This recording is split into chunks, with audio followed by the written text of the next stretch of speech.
పల్నాడు జిల్లా మాచర్ల మండలం విజయపురి సౌత్ లో ఉద్రిక్తత నెలకొంది. టీడీపీ వర్గీయులపై వైసీపీ నాయకులు గొడ్డళ్లతో దాడి చేశారు. ఈ ఘటన స్థానికంగా కలకలం రేపింది.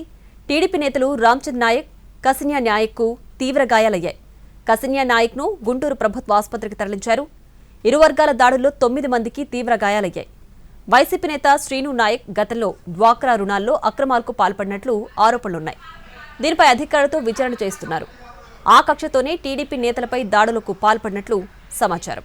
పల్నాడు జిల్లా మాచర్ల మండలం విజయపురి సౌత్ లో ఉద్రిక్తత నెలకొంది.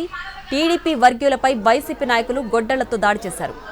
ఈ ఘటన స్థానికంగా కలకలం రేపింది. టీడీపీ నేతలు రామచంద్ర నాయక్, కసిన్యా నాయక్ కు తీవ్ర గాయాలయ్యాయి. కసిన్యా నాయక్ ను గుంటూరు ప్రభుత్వ ఆసుపత్రికి తరలించారు. ఇరు వర్గాల దాడుల్లో 9 మందికి తీవ్ర గాయాలయ్యాయి.